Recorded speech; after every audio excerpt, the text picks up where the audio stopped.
Legislação extravagante.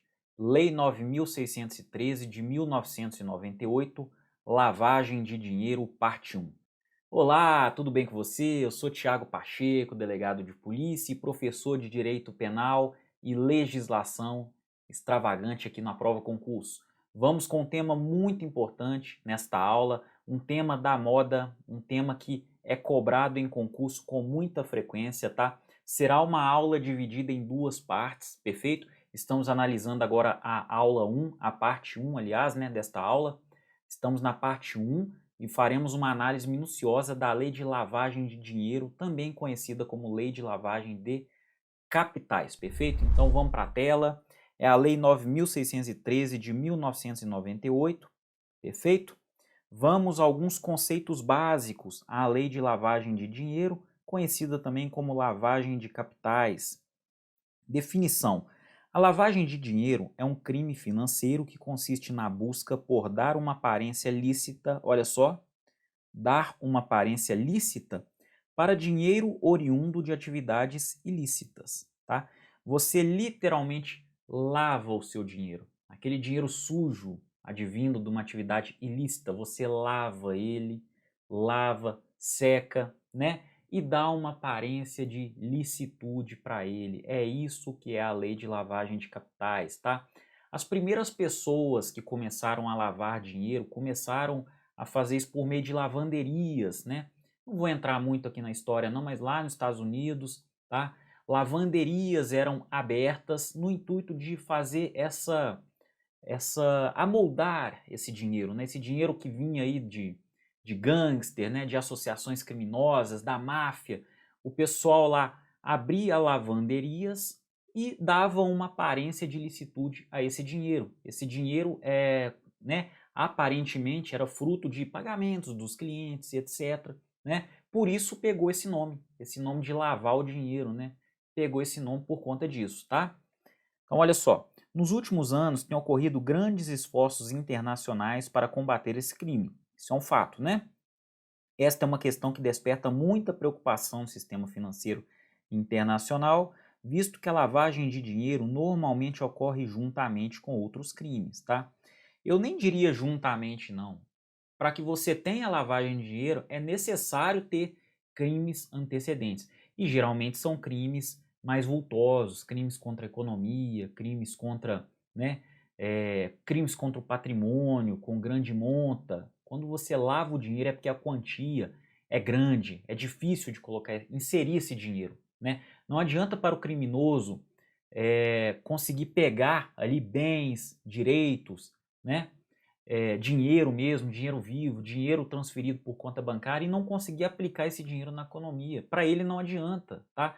E não vale também o risco de colocar esse dinheiro na economia de qualquer jeito. Por isso, o criminoso ele procura o quê? Lavar o dinheiro, tá? Por isso ele procura lavar esse dinheiro, dar essa aparência lícita para ele. Uma dessas iniciativas é o princípio estabelecido de Know Your Client, ou seja, conheça o seu cliente, né? Este princípio encoraja as instituições financeiras a manterem registros do perfil financeiro de seus clientes. Assim, qualquer movimentação que não esteja de acordo com este perfil pode ser encarada como suspeita, tá? Então o sujeito recebe lá R$ 1 milhão na conta dele do nada. O sujeito recebe R$ 2.500 por mês do emprego dele. Ele tem um emprego formal de carteira assinada e recebe 2.500. De repente cai R$ 1 milhão lá. É uma operação suspeita, concorda? É uma operação suspeita. E os bancos procuram, hoje em dia, dificultar esse processo de lavagem de dinheiro. Tá? A luta do Estado é essa, a luta do Estado contra o crime organizado. Tá?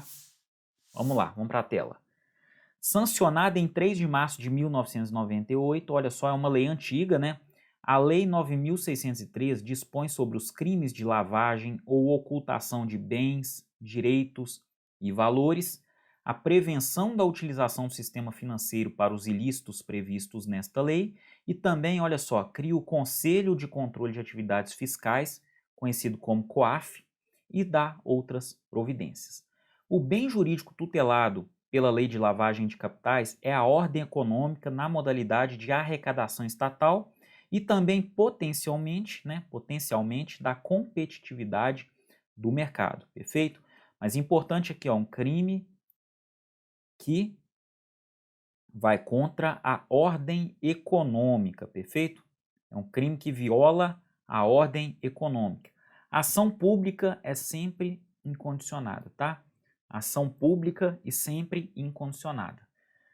Essa lei não teve vacatio legis, né? O artigo 18 está aqui para comprovar. Esta lei entra em vigor na data de sua publicação. E agora eu tenho algumas observações para a gente fazer antes de entrar na lei propriamente dita. Vamos lá.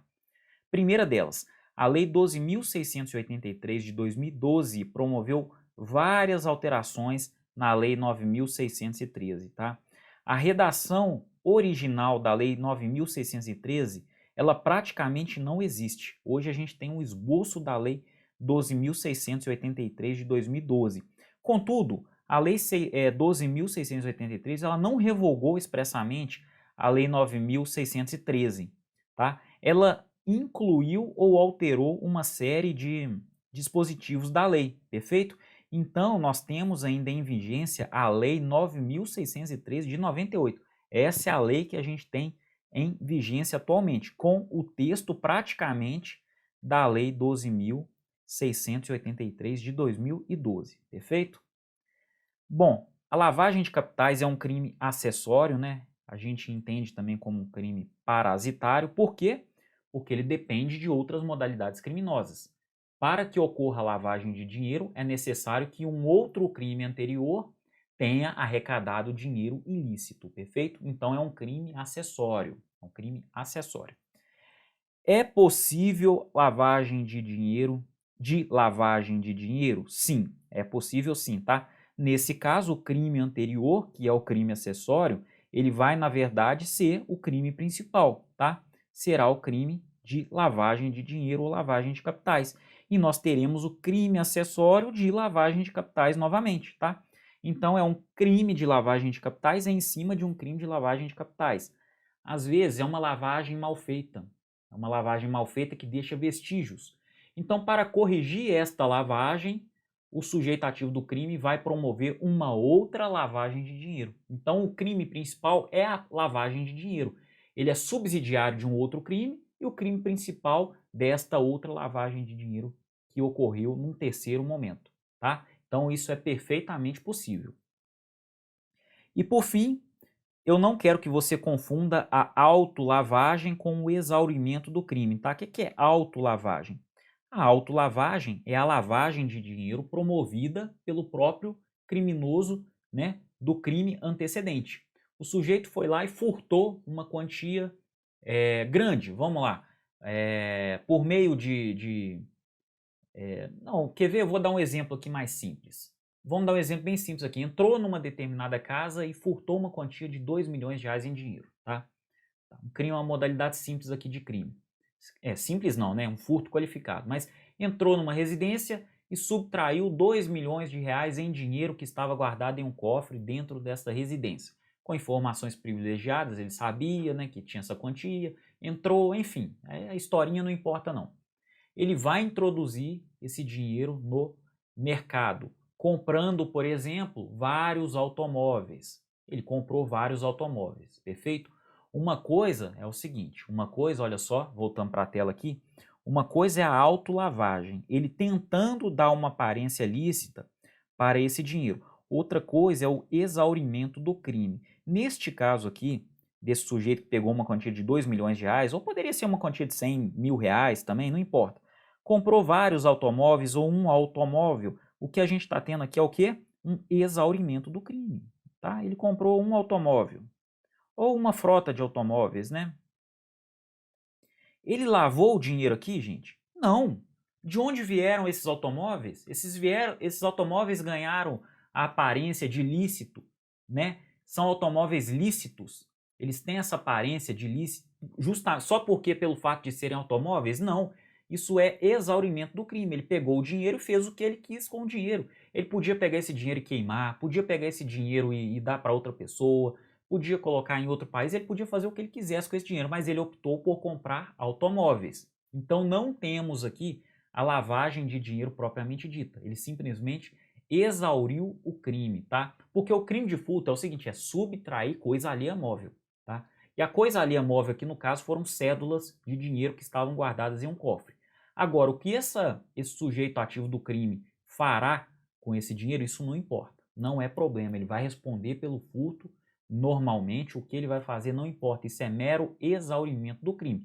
Diferentemente de quando ele pega essa quantia de dinheiro, introduz ela no mercado de forma ilícita, fazendo aquela jogada da lavagem, dando um formato, né? Criando, por exemplo, uma empresa, introduzindo esse dinheiro nessa empresa, emitindo algumas notas fiscais, e esses 2 milhões de reais que ele furtou lá na residência não serão o quê? Um exaurimento do crime. Ele estará praticando um outro crime contra a ordem financeira, o crime de lavagem de capitais. Entenderam a diferença? É sutil a diferença, mas são institutos completamente diferentes, tá? O exaurimento do crime não é penalizado, não existe pena para o exaurimento do crime, porque a conduta ali já se consumou. A intenção dele era subtrair coisa alheia móvel. Agora, a lavagem de capitais, não. É um outro crime. É um crime acessório? É um crime parasitário? Mas é um outro crime, tá? Com outro sujeito ativo, outro sujeito passivo, desculpa. Com outro sujeito passivo, que no caso é a economia popular. É a economia popular, perfeito? Então, não confundir a autolavagem, né, que é o sujeito que promoveu o crime, promoveu um outro crime para lavar o dinheiro, com o exaurimento do crime. Vamos lá. O processo de lavagem de capitais, ele possui algumas etapas, tá? Então tá aqui, ó, lavagem de capitais ou lavagem de dinheiro. Primeiro, a gente tem a colocação desse capital, né, desses bens, desses valores no mercado. Posteriormente, nós teremos um procedimento para ocultar esses bens, esse capital, né, esses valores. E por fim, esses bens, esses capitais, esses valores serão integrados à economia brasileira, né, à economia popular, de forma aparentemente lícita, tá? Vamos ver o conceito aqui de cada um, de colocação, ocultação e integração. Olha só, a colocação.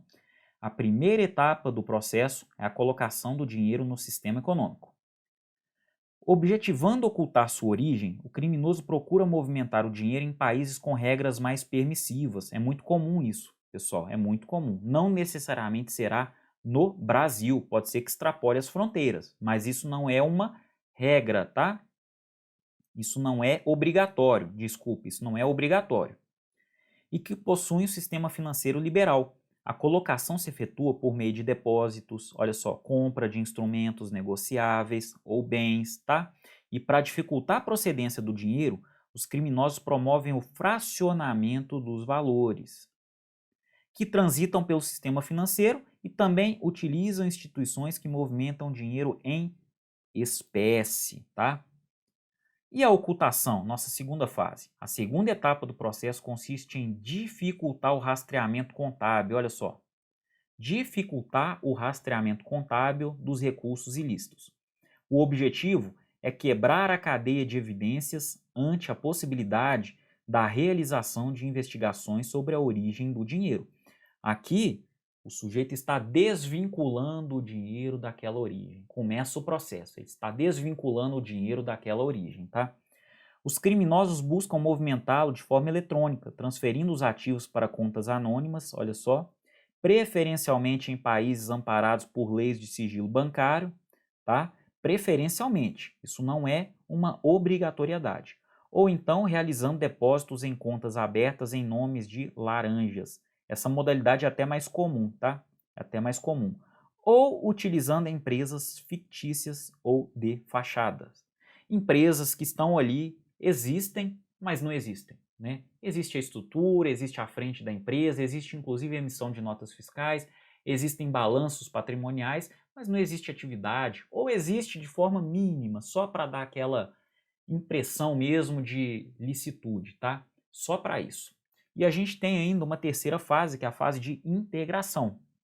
Nesta última etapa, os ativos são incorporados formalmente, pessoal, olha só, ao sistema econômico.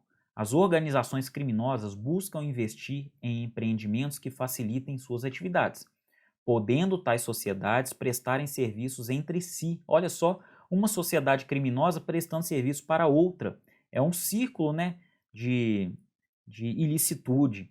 Uma vez formada a cadeia, torna-se cada vez mais fácil legitimar o dinheiro que veio de uma origem absolutamente ilegal, tá? E lembrando, a consumação desse crime, basta a primeira fase, perfeito? Basta a primeira fase, basta você colocar esse dinheiro no mercado, aqui ó, basta você colocar esse dinheiro no mercado que ele estará consumado. As demais fases permitirão maior êxito na ação, né? Permitirão maior êxito na ação, mas a consumação já ocorre neste primeiro momento, onde o sujeito coloca o dinheiro no mercado. E lembrando, depois ele oculta, olha só o banco aqui, ó, o banco, a empresinha, né? E a terceira fase integra, olha só os imóveis, né?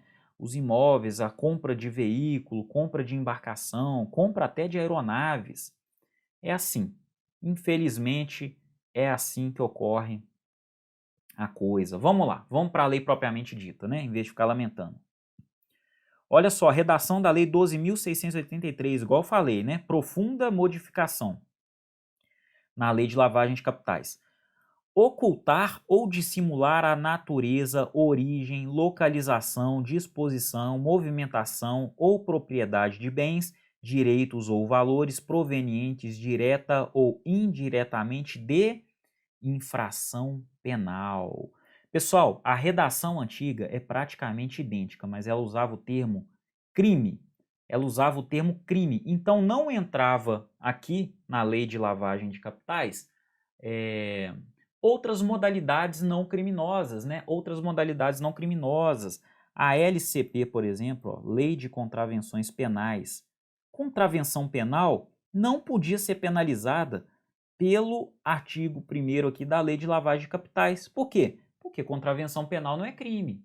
Contravenção penal é contravenção penal, né? Contravenção penal não é crime. Então a gente tinha esse entrave. O que o legislador fez pensando nisso? O legislador fez o seguinte, ele usou o termo genérico, infração penal. Por quê? Infração penal é um gênero que dá origem a duas espécies, crime ou contravenção penal, perfeito? Agora tudo está sendo abarcado pela lei. E mais um detalhe, a redação original da lei de lavagem de capitais colocava uma série de crimes, ó, uma série de crimes, aqui foi até revogado, necessários para que ocorressem a lavagem de dinheiro. Por exemplo, tráfico ilícito de substâncias entorpecentes ou drogas afins, né, o terrorismo e seu financiamento, o contrabando ou tráfico de armas, munições ou material destinado à sua produção. O que mais? Extorsão mediante sequestro, os crimes contra a administração pública, inclusive exigência para si ou para outrem, direto ou indiretamente de qualquer vantagem como condição ou preço para a prática da omissão de atos administrativos, os crimes contra o sistema financeiro nacional, os crimes praticados por organização criminosa, praticados por particular contra a administração pública estrangeira, né? Pessoal, uma coisa é fato. No momento anterior, com a redação original da Lei de Lavagem de Capitais, era necessário que algum desses crimes fossem praticados de forma anterior. Esses eram os crimes principais e a lavagem de capitais era o crime subsidiário dessas modalidades criminosas. Agora não, com a nova redação dada pela lei de 2012, não há necessidade mais de termos modalidades pré-definidas por lei. Não, agora é qualquer crime, inclusive qualquer contravenção penal, pessoal. E contravenção penal é importante entrar, viu?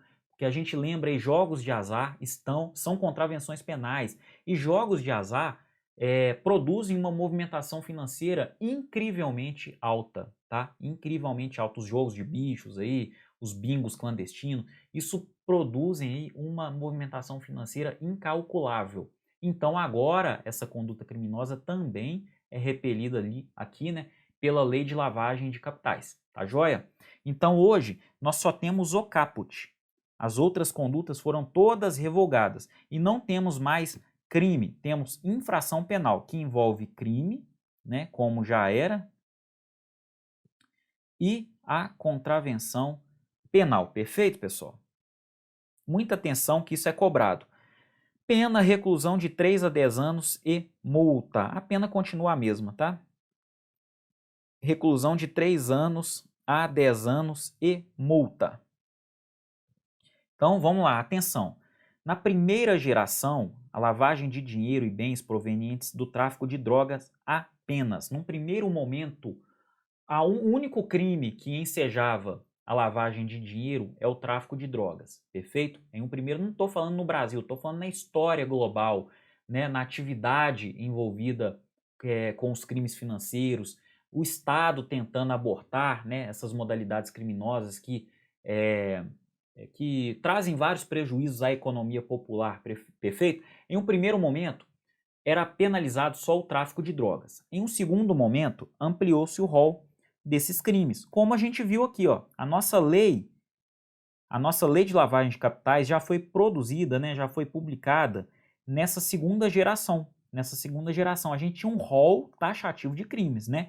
Crimes que não estavam naquele rol que a gente acabou de ler aqui, não eram penalizados pela lei de lavagem de capitais. Mas agora nós estamos, o Brasil e o mundo de modo geral, né? Nós estamos na terceira geração. Toda espécie de infração penal, inclusive contravenções penais, são reprimidas pela lei de lavagem de capitais. Então, desde 2012, tá? Com a lei 12.683, nós estamos aqui na terceira geração e é a geração de fato mais avançada e que permite um maior controle das atividades ilícitas, né? Controle e um sistema também de, né, tentativa de evitar essas atividades ilícitas para que o sistema financeiro rode de forma mais honesta e trazendo menos prejuízo à população, tá? Vamos a algumas modalidades equiparadas aqui agora. Incorre na mesma pena quem, para ocultar ou dissimular a utilização de bens, direitos ou valores provenientes de infração penal, converte em ativos lícitos, os adquire, recebe, troca, negocia, dá ou recebe em garantia, guarda, tem em depósito, movimenta ou transfere, e importa ou exporta bens com valores não correspondentes aos verdadeiros. Então, o pessoal incorre na mesma pena, tá? Quem, o quê? Para ocultar ou dissimular a utilização de bens, direitos ou valores provenientes de infração penal, pratica estas atividades aqui, tá joia?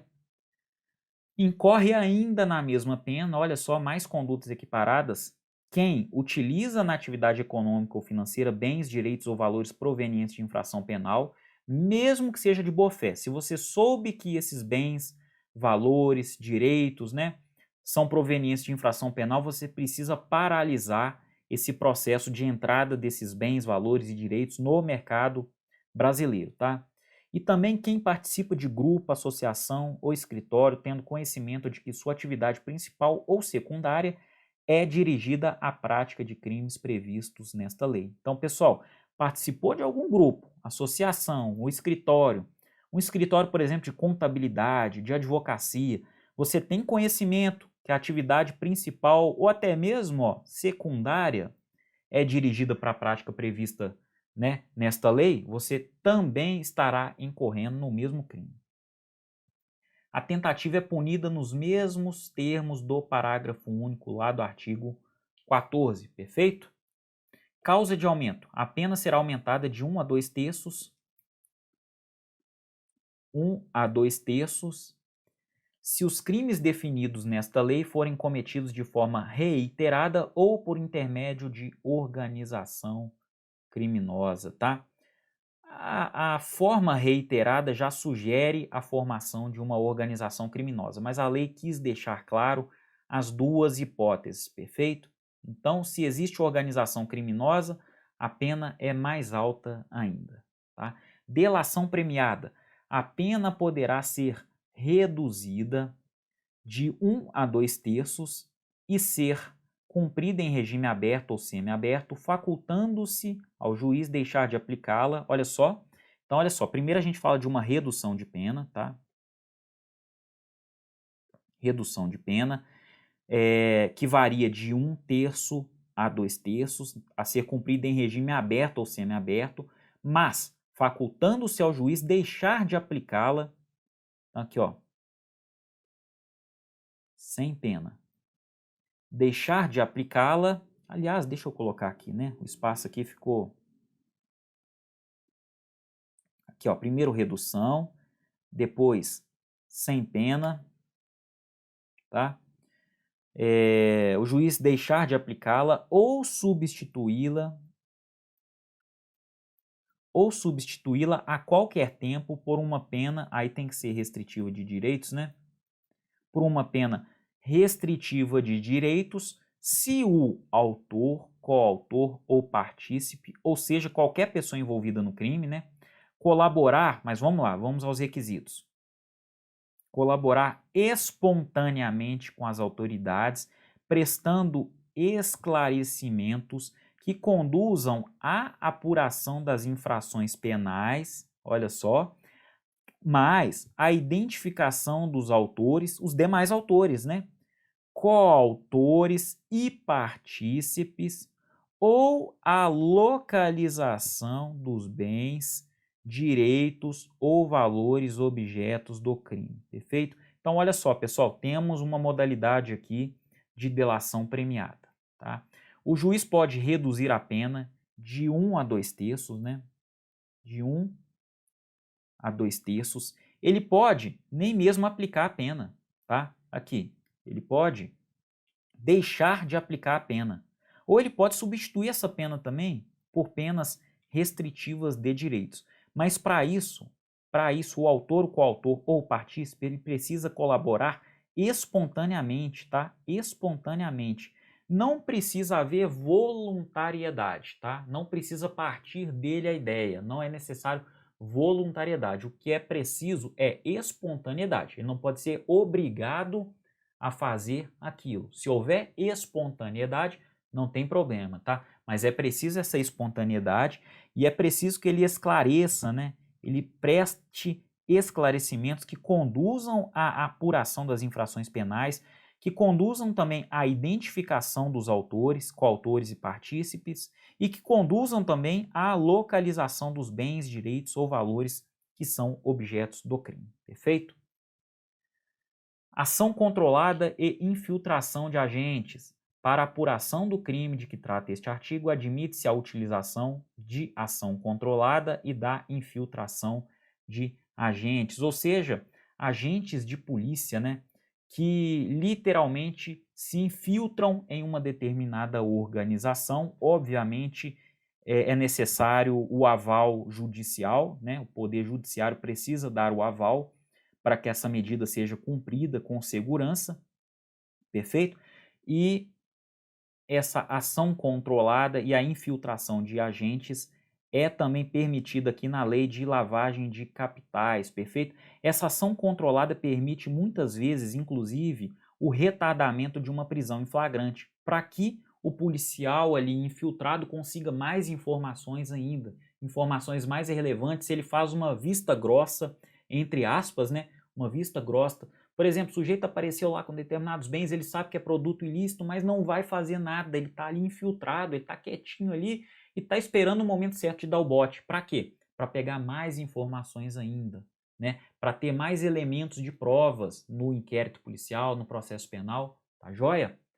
Então, fica de olho nisso aí, tá? Fica de olho nisso, ação controlada e infiltração de agentes, tá? Agentes o quê? Policiais, tá? Com a autorização do Poder Judiciário, perfeito? Pessoal, nessa primeira parte da nossa aula sobre a lei, né, a proteção de capitais aqui, a lei de lavagem de dinheiro, eu fui até aqui, perfeito? Mas a gente ainda tem uma outra aula para complementar essa, então você precisa assistir a parte 2 da nossa aula, perfeito? Assista a parte 2 da nossa aula para a gente concluir o tema aqui e tudo que for cobrado no seu concurso, eu tenho certeza que eu já falei ou ainda vou falar na próxima aula, tá joia? Então, um grande abraço e a gente se vê na próxima aula. Até mais!